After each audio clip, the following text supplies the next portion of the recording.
Good morning बच्चों, कैसे हो? In previous lecture we are discussing about distribution law. यानी पिछली क्लास में हमने वितरण नियम के बारे में चर्चा की थी, तो कुछ पॉइंट समझे थे। वो क्या थे, ध्यान से देखना। कुछ इस तरीके का ग्राफ बनाया गया है।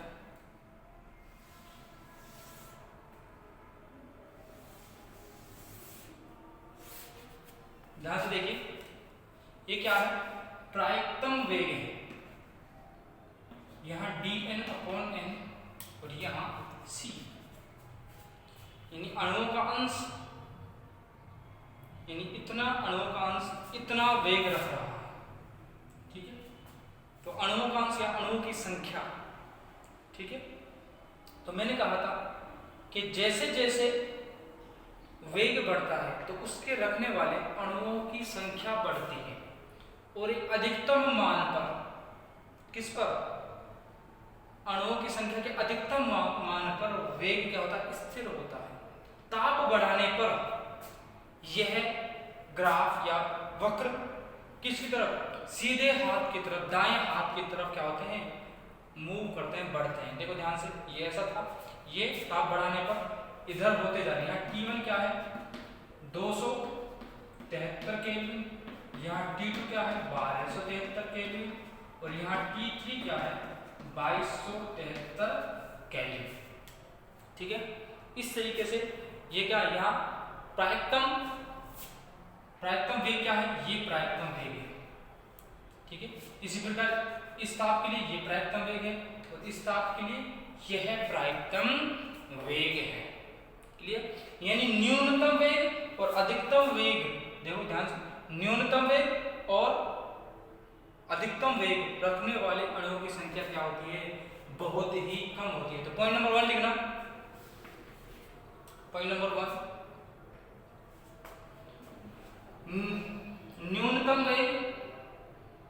न्यूनतम वेग और अधिकतम वेग, न्यूनतम वेग और अधिकतम वेग रखने वाले अणुओं की संख्या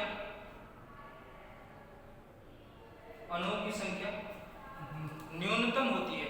न्यूनतम वेग व अधिकतम वेग रखने वाले अणुओं की संख्या न्यूनतम होती है। दूसरा पॉइंट, जैसे जैसे वेग का मान बढ़ता जाता है, जैसे जैसे वेग का मान बढ़ता जाता है, तेजी से उस वेग वाले अणुओं का अंश भी बढ़ता जाता है।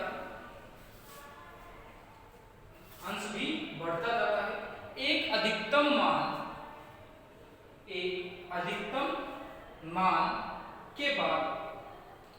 अधिकतम मान के बाद वेग के बढ़ने के साथ, एक अधिकतम मान के बाद वेग के बढ़ने के साथ अणुओं का अंश घटता जाता है। अणुओं का अंश घटता जाता है। नेक्स्ट लाइन, वेग के इस मान को, नेक्स्ट लाइन में वेग के इस मान को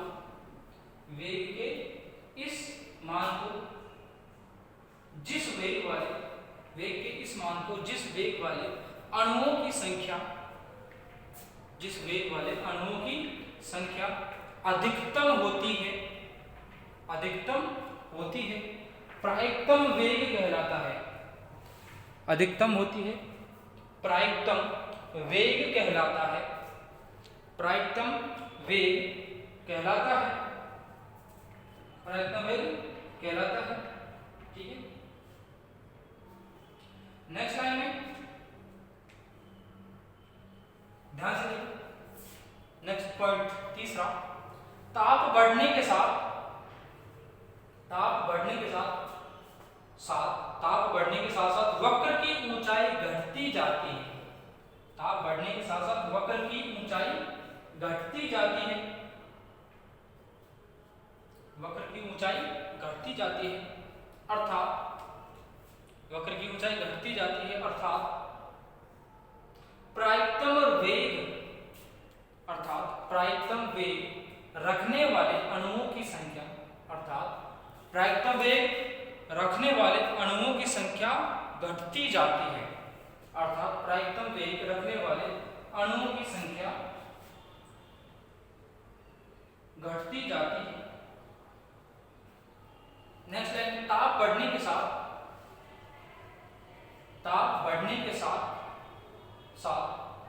वक्र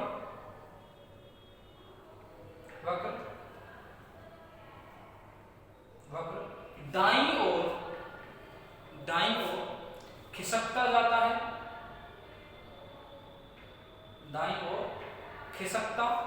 है, खिसकता मतलब देखो यहां था, अब यहां हो गया, उसके बाद यहां हो गया। ताप बढ़ने के साथ वक्र दाईं ओर खिसकता जाता है, साथ ही वक्र की चौड़ाई बढ़ती जाती है, वक्र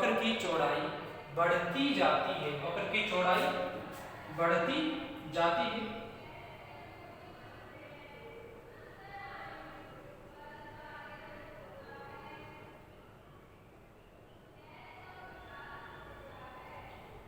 इससे निष्कर्ष निकलता है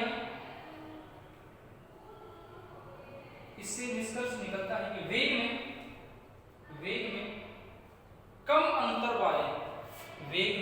अंतर वाले अणुओं का अंश, इससे निष्कर्ष निकलता है कि वेग में कम अंतर वाले अणुओं का अंश कम होता जाता है, वेग में कम अंतर वाले अणुओं का अंश अधिक हो जाएगा, इसलिए अणुओं का अंश अधिक हो जाएगा। इसका मतलब समझो, देखो यदि मैं डिफरेंस निकालना चाहूं, देखो इसमें और इसमें दूरी कितनी है, इतनी, ठीक है, ध्यान से देखना, इतनी सी दूरी है, ठीक है। यदि इतनी ही दूरी, ध्यान से देखना, देखो चौक के बराबर लेता हूं मैं डिस्टेंस, ध्यान से देखो, इस चौक के बराबर है दूरी, ऑलमोस्ट इस चौक से के बराबर है, ठीक है, इतनी दूरी के, ठीक है, इतना अंतर है। यदि इतना ही अंतर यहां देखो ध्यान से देखो, यानी ये दोनों अंतर क्या है, लगभग समान है। अब देखो यहां से देखो अंतर कितना है, देखो यहां से और यहां तक अणुओं का अंश में अंतर कितना है, इतना, ठीक है, और इतने ही अंतर में देखो यहां से यहां तक, यानी अणुओं का अंतर कितना है, देखो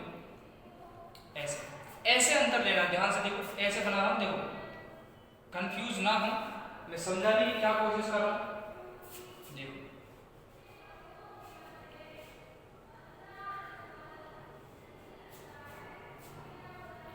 मैं सिर्फ इतना सा काम कर रहा हूं, tan थीटा लेने की कोशिश कर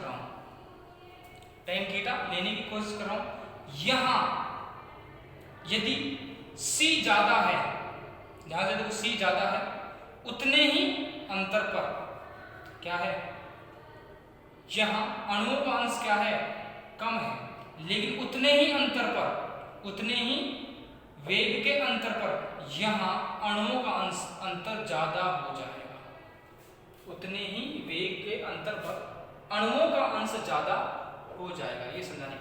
जैसे मान लो यहां मैं इसे ऐसे बनाऊं और इसी तरीके से इतना ही दूरी का ये लूं, ये आधार, ये लंब, इसी तरीके से आधार इतनी लंबाई का लूं, तो उसमें यहां तक दे सकते हो कितना लंबा या कितने अणु आएंगे, उतने ही वेग में अणुओं की संख्या बढ़ जाएगी। कहने का मतलब ये है, क्लियर। तो नेक्स्ट पॉइंट लिखो, नेक्स्ट पॉइंट,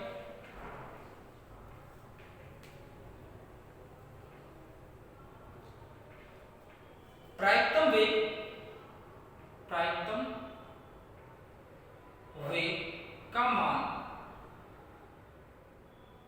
वेग का मान गैस के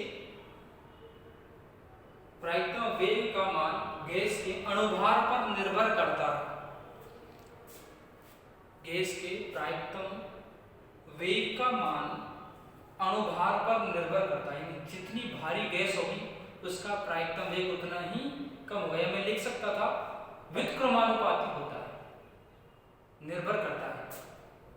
तो गैस के प्रायिकतम वेग का मान अणुभार पर निर्भर करता है। ये तो है डिस्ट्रीब्यूशन लॉ। क्या है? Distribution law. ठीक है, अब बात करते हैं संगठन व्यास।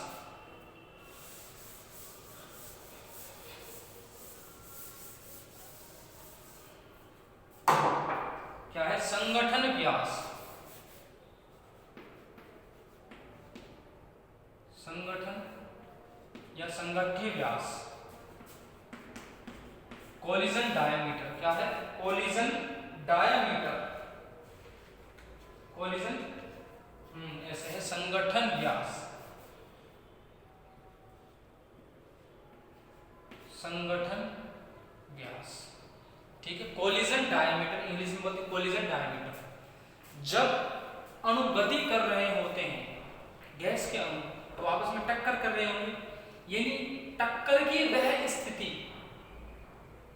जब दो अणु न्यूनतम पास आ सकते हैं। ध्यान से सुनना क्या कह रहा हूं।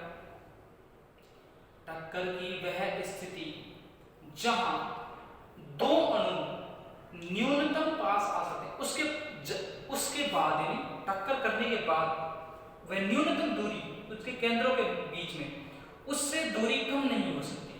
न्यूनतम दूरी है जो कम हो सकती है। न्यूनतम दूरी, इस न्यूनतम दूरी को क्या कहते हैं? टक्कर व्यास कहते हैं। ध्यान से देखिए, अणु लगातार क्या कर रहे हैं? टक्कर कर रहे होंगे, ठीक है। दोनों अणुओं की त्रिज्या क्या है? r है। इस अणु की त्रिज्या भी क्या है? r है, ठीक है। इनके केंद्रों के बीच की न्यूनतम दूरी क्या है? टक्कर व्यास है। टक्कर व्यास है, यानी इसके बाद इनके केंद्र और नजदीक नहीं आ सकते। तो यह दूरी क्या है? यहां से यहां तक की, इसे सिग्मा से रिप्रेजेंट किया जाता है, इसे टक्कर व्यास कहते हैं। जो हमने काइनेटिक्स में भी देखा था। किसमें देखा था? यानी जो बल गति की हमने चैप्टर पढ़ा था, संगठन सिद्धांत पढ़ा था, कोलिजन थ्योरी पढ़ी थी, वहां सिग्मा आया था, ठीक है। वो ये सिग्मा क्या है? यही टक्कर व्यास था। मैंने कहा था कि स्किप करते हैं, ठीक है। हम बात करेंगे गैसीय अवस्था में। ये रहा, यह है टक्कर व्यास। और हमें पता है कि अणु लगातार चक्कर लगाते रहते हैं, टक्कर करते रहते हैं। तो एक टक्कर के बाद दूसरी टक्कर में, ध्यान से सुनना, एक टक्कर के बाद दूसरी टक्कर में जो दूरी तय की जाती है, एक टक्कर से दूसरी टक्कर के बीच की दूरी क्या है? क्या है? Mean free path. इंग्लिश में कहते हैं मीन फ्री पाथ। क्या कहते हैं? Mean free path. हिंदी में कहते हैं माध्य मुक्त पथ। माध्य मुक्त पथ, मीन फ्री पाथ, माध्य मुक्त पथ। यानी सभी अणुओं के लिए, मान लो ये अणु है, दूसरे अणु से टक्कर क्या? इतनी दूरी तय की।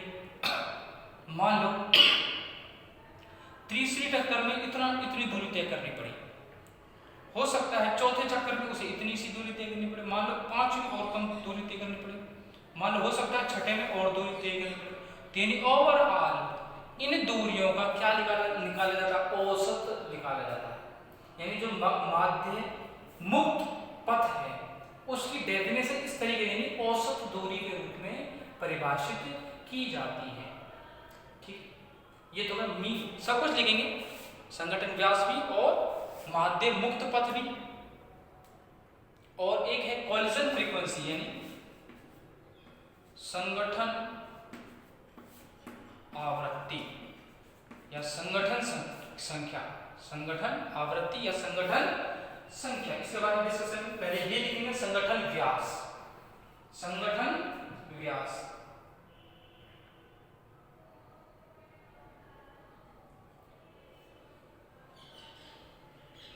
जब गैस के दो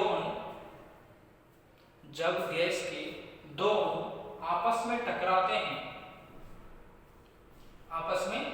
टकराते हैं, जब गैस के दो अणु आपस में टकराते हैं तो दोनों अणुओं के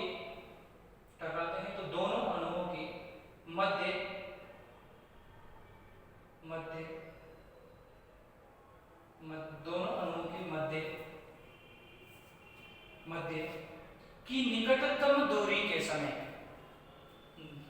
दोनों अणुओं के मध्य निकटतम दूरी के समय, निकटतम दूरी नहीं, जब दूरी क्या होती है, निकटतम होती है, निकटतम दूरी के समय उनके केंद्रों के मध्य की दूरी, उनके केंद्रों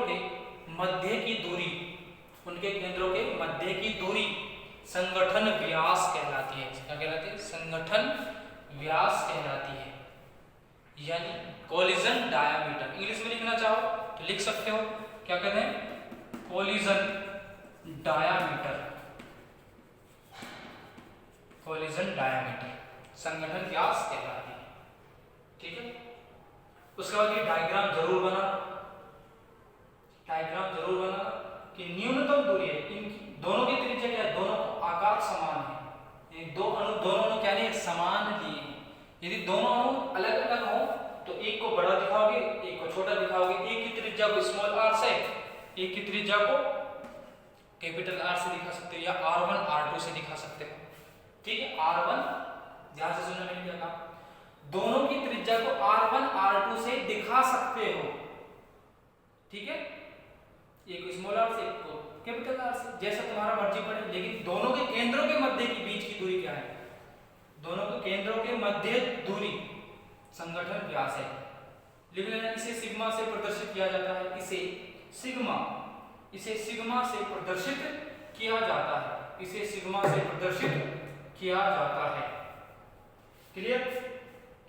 उसके बाद हेडिंग डालना माध्य मुक्त पथ, मीन फ्री पाथ।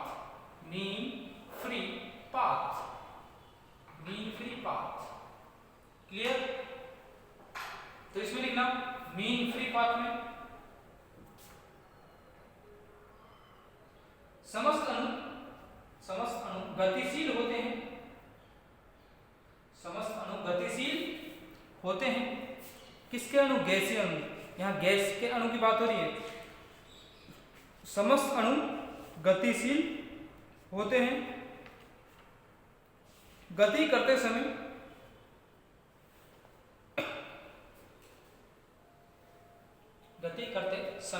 अणु आपस में, गैस अणु आपस में टकराते रहते हैं। गति करते समय अणु एक दूसरे से टकराते रहते हैं। एक टक्कर के बाद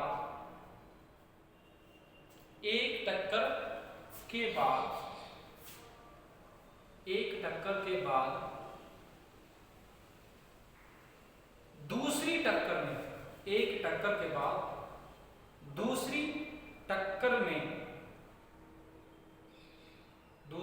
में अणु द्वारा, एक टक्कर के बाद दूसरी टक्कर में अणु द्वारा तय की गई औसत दूरी,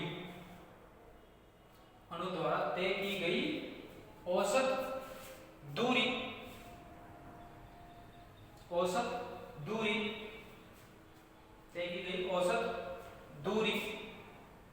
माध्य मुक्त पथ कहलाती है।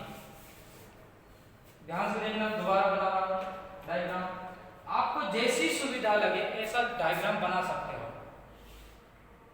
ठीक है, मान लो दूसरे कॉलिजन में इतना टाइम डिस्टेंस ट्रेवल करनी पड़ रही है, हो सकता है तीसरे में इतनी तय करनी पड़े, या फिर ऐसा करो थोड़ा सा और बढ़ा दो, ठीक, हो सकता है इतनी बाद इतनी इतनी, ऐसे क्या दिखाओगे, एक रैंडमनेस दिखाओगे। ठीक है,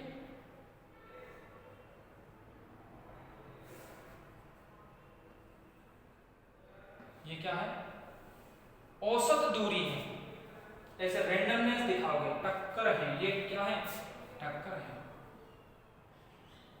ठीक है, ऐसे टक्कर दिखाओगे।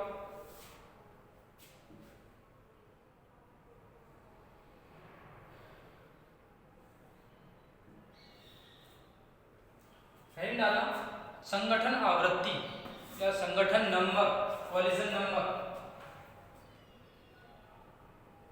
कोलिजन नंबर ये क्या होता है, कोलिजन नंबर यानी लगातार गति कर रहे हैं अणु।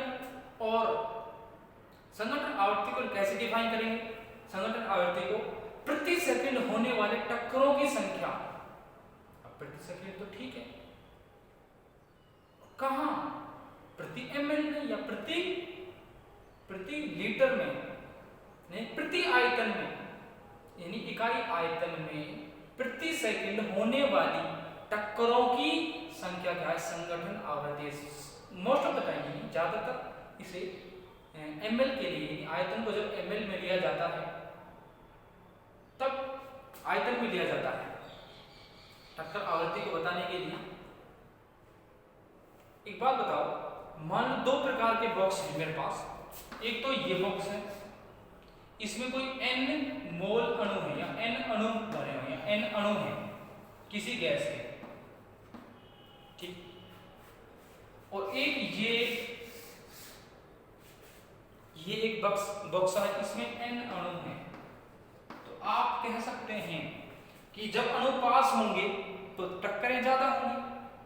ध्यान से सुनना, जब अणु पास होंगे, यहाँ अणु पास होंगे, यहाँ दूर दूर होंगे, तो जब पास होंगे तो टक्करें ज्यादा होंगी। तो यानी तो टक्कर आवृत्ति किस पर निर्भर करेगी, अणुओं की संख्या पर तो निर्भर करेगी, आयतन पर भी निर्भर करेगी। तो हेडिंग डालना संगठन आवृत्ति। तो इसमें लिखना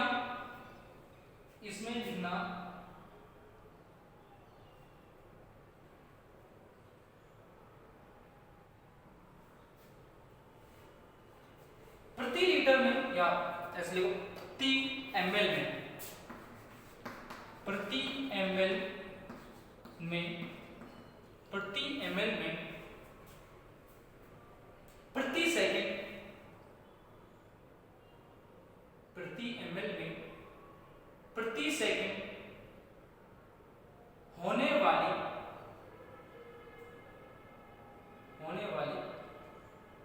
या ऐसे नहीं, सॉरी, प्रति ml में प्रति सेकंड अणुओं द्वारा, इसके अणुओं द्वारा बेटर रहेगा, लैंग्वेज अच्छी रहेगी। प्रति ml में प्रति सेकंड अणुओं द्वारा होने वाली टक्करों की संख्या, प्रति ml में प्रति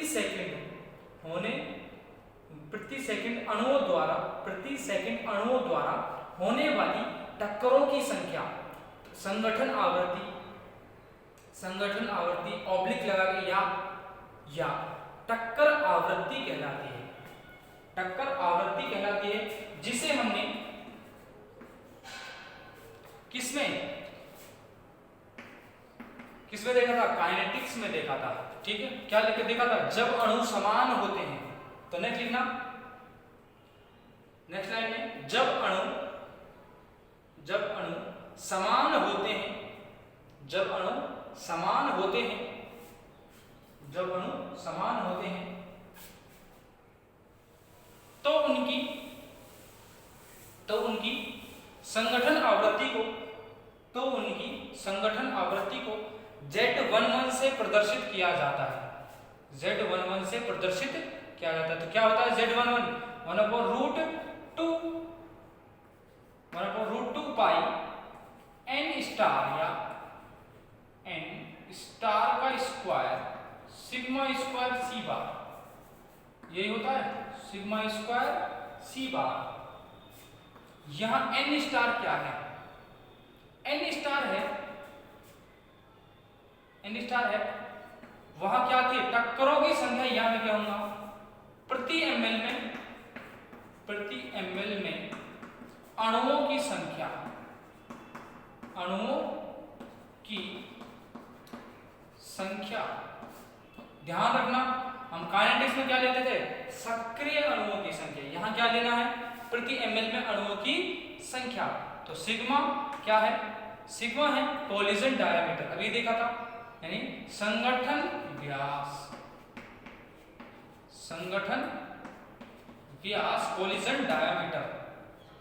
और सी बार क्या है? औसत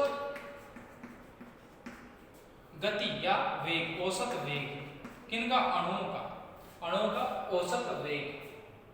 ठीक है, लिख लेना Z11 equal to 1/√2 pi n star square sigma square C bar. Clear?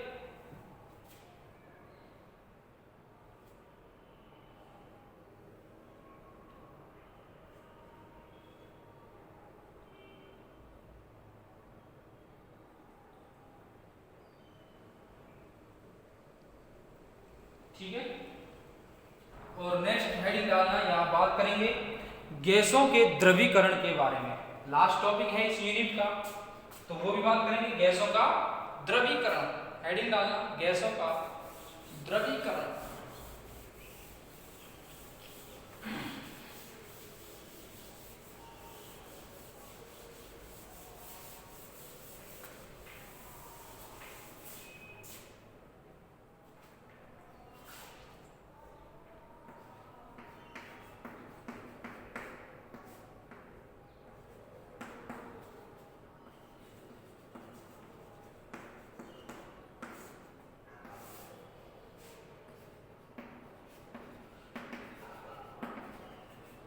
Liquefaction of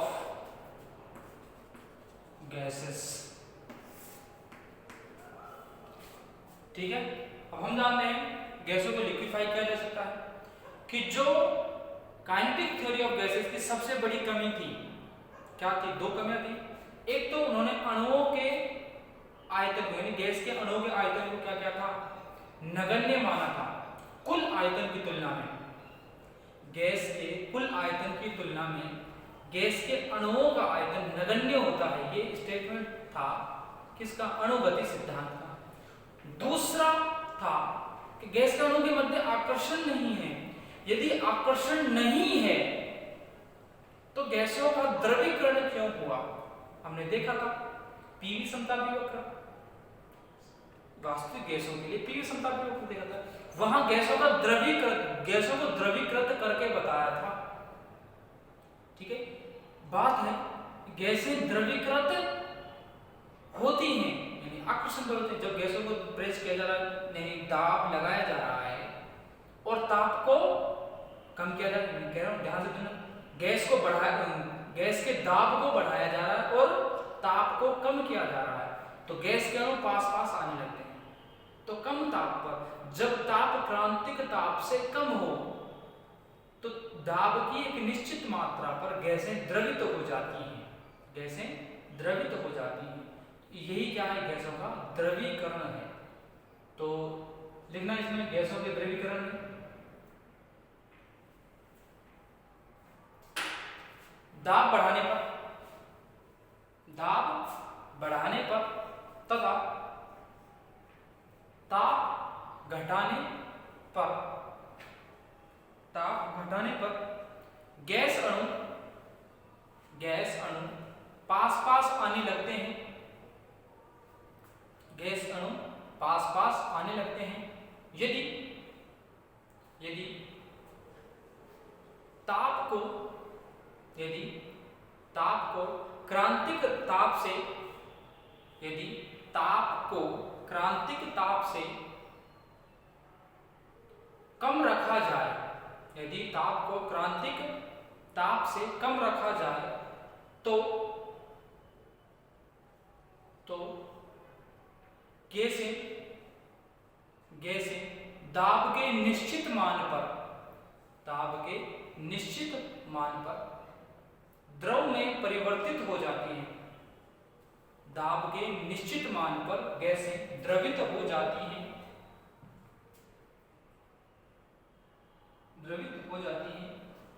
यही गैसों का द्रवीकरण है, यही गैसों का द्रवीकरण कहलाता है। जैसे लिखना चाहो, यही गैसों का द्रवीकरण है, यही गैसों का द्रवीकरण है। द्रवीकरण को कई तरीके से किया जा सकता है। देखो ध्यान से, एक एग्जांपल बताऊंगा बहुत ही शानदार, ठीक है। आप सोचना, ठीक है, मैं टाइम मिलेगा, टाइम तो है लेकिन मैं समझाना नहीं चाहता कि मटके में रखा हुआ पानी, ध्यान से सुनना क्या कहा मैंने, मटके में रखा हुआ पानी ठंडा क्यों हो जाता है? तो जितना मटका ताजा होगा, जैसे एक दो बार भरने के बाद, ठीक है, जैसे धोने के बाद अच्छे तरीके से, तो जितना मटका ताजा होगा उतना ही उसमें ज्यादा ठंडा पानी रहता है। ठंडा पानी के मतलब बर्फ जमा करना, अपेक्षाकृत मटके में पानी ठंडा क्यों हो जाता है, उसकी वजह क्या है? तो ये आप सोचेंगे, किसी से पूछेंगे, गूगल करेंगे, जहां से भी मर्जी पड़े आप जानने की कोशिश करेंगे कि मटके का पानी क्यों ठंडा रहता है बाहर की तुलना में। भाई गर्मी के मौसम मटके यूज होते हैं, आजकल तो फ्रिज है, लेकिन मटके का पानी क्या हो जाता है, ठंडा हो जाता है, उसकी वजह क्या है? तो आप ट्राई करेंगे और फिर मैं बताऊंगा आपको, ठीक है। जब भी क्लास लगेगी ऑफलाइन तो मैं आपको एक्सप्लेन करूंगा ऐसा क्यों होता है। तो उसी कॉन्सेप्ट पर बेस्ड है कि गैसों को भी द्रवीकृत किया जाता है। और एक होता है जूल थॉमसन प्रभाव, जूल थॉमसन प्रभाव, इसके द्वारा भी गैसों को संपीड़ित या द्रवीकृत किया जाता है।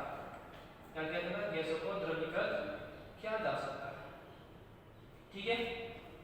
बहुत सारे विधियां दी हुई हैं, विधियां मोस्ट ऑफ द टाइम यानी हमारे सिलेबस में भी नहीं है, सिर्फ द्रवीकरण का टॉपिक है, तो वो हम देख लेंगे। तो अगली लाइन लिखना, गैसों को निम्न विधियां नहीं देख रहे हैं, तरीके देख रहे हैं, तरीके देख रहे हैं, विधियां नहीं है। विधियां भी तरीके हो सकते हैं, लेकिन यहां गैसों को निम्न प्रकार से, ऐसा देखो, निम्न प्रकार से द्रवी या द्रवित, गैसों को निम्न प्रकार से द्रवित किया जा सकता है, गैसों को निम्न प्रकार से द्रवित किया जा सकता है। पहला लिखना जूल थॉमसन प्रभाव, हम पढ़ा सकते हैं, सेकेंड ईयर में तो पढ़ोगे जूल थॉमसन इफेक्ट क्या होता है थर्मोडायनामिक्स में, और पढ़ के भी आए होगे, है ना, वो हमारा कंसर्न नहीं है। तो पहले लिखना जूल थॉमसन प्रभाव। जूल थॉमसन, देखो रियलिटी क्या है, जूल थॉमसन प्रभाव में गैसों को प्रसारित होने दिया जाता है। ध्यान से सुनना, मैंने क्या कहा, गैसों को प्रसारित होने दिया जाता है। तो प्रसारित होने के लिए गैसों को कुछ कार्य करना पड़ता है, और कार्य करने के लिए गैस के अणु अपने ही अंदर से ऊर्जा का इस्तेमाल करते हैं। जब अपने ही अंदर से ऊर्जा का इस्तेमाल करते हैं कार्य के लिए, तो गैसें ठंडी हो जाती हैं, यानी वो कार्य करेंगी, यानी अपनी ऊर्जा का क्या करेंगी, इस्तेमाल करेंगी, जिसकी वजह से गैसें द्रवित हो जाती हैं, या कोई भी जैसे कोई पानी हो वो ठंडा हो सकता है। तो यही क्या है, यही जूल थॉमसन प्रभाव है। जूल थॉमसन ने अध्ययन क्या था, इसलिए जूल थॉमसन प्रभाव कह दिया, दैट्स इट, यही है जूल थॉमसन प्रभाव। दूसरा लिखना, दूसरा लिखना वाष्पीकरण।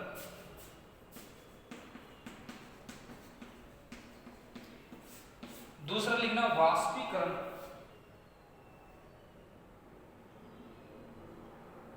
देखो वाष्पीकरण ऐसे ही ताप दे के गैसें खुद वाष्पीकृत हो जाती है। गैसें वाष्पीकृत होने से मतलब क्या है, गैसें अणुओं से, गैसें अपने ही अणुओं से क्या करती हैं, ऊर्जा का अवशोषण करती हैं, ऊर्जा का अवशोषण करती हैं, खुद ज्यादा ऊर्जा वाली हो जाती हैं, जहां से ऊर्जा का अवशोषण हुआ है वो कम ऊर्जा वाली, यानी उनका क्या हो जाता है, द्रवीकरण हो जाता है। या फिर कैसा समझो कि पानी से हमें अशुद्धियां दूर करनी होती हैं, तो हम क्या करते हैं, पानी को धीरे धीरे गर्म किया जाता है और उस पानी को जो भाप बना है उसको इकट्ठा कर लिया जाता है। यानी उसके ऊपर कोई बर्तन लगाएंगे तो बर्तन के नीचे पानी इकट्ठा होगा, या फिर मैं कहूँ पानी वाष्प है, जो पानी की वाष्प है जो पानी के रूप में आ जाएगी, यानी शुद्ध अवस्था में आ जाएगी। यही तरीका होता है कि इन्हें द्रवीकृत किया जाता है। समझो थोड़ा सा, इस प्रकार का उपकरण होता है, ठीक है। और ऐसे कुछ तरीके का देखो, यहाँ बर्फ भरी होती है, क्या होती है, बर्फ भरी होती है। यहाँ सब्सटेंस है जिसमें से वो गैस मुक्त होती है, इसको ताप द्वारा गर्म किया जाता है। ध्यान से सुनना, मैंने क्या कहा, इसको ताप द्वारा गर्म किया जाता है, ठीक। यहाँ से ताप दिया जा रहा है, अब यहाँ से गैस चली, यहाँ कोई सब्सटेंस है जिससे वो गैस मुक्त होगी, यहाँ से जैसे ही चलेगी तो पहले यहाँ से टकराएगी, कुछ वाष्पकृत कुछ द्रव में जब परिवर्तित होगी, कुछ यहाँ बर्फ होने की वजह से कुछ वाष्पकृत तब होगी, यानी द्रवित जब होगी। तो ये तरीका होता है वाष्पीकरण से गैसों को द्रव में परिवर्तित करने का। हमारे पास बहुत सारी विधियां भी हैं, लेकिन वो आर्ट ऑफ सिलेबस नहीं, तो हम स्टडी नहीं करेंगे। इस तरीके से जो यूनिट कंप्लीट होती है तुम्हारी, कौन सी, गैसियस स्टेट यानी गैसीय अवस्था, यूनिट नंबर 2 है, कंप्लीट होती है। इससे आगे की क्लास में एक क्लास में हम PYQ जरूर करेंगे। देखते हैं प्रीवियस ईयर क्वेश्चंस है ना, पिछले साल के क्या क्वेश्चन आए हैं, हमने सारी चीजें कवर करी हैं या नहीं करी हैं, तो उनके बारे में डिस्कशन करेंगे। तो नेक्स्ट क्लास में करते हैं, आगे की चर्चा करते हैं, ठीक है। मिलते हैं नेक्स्ट क्लास में, थैंक यू।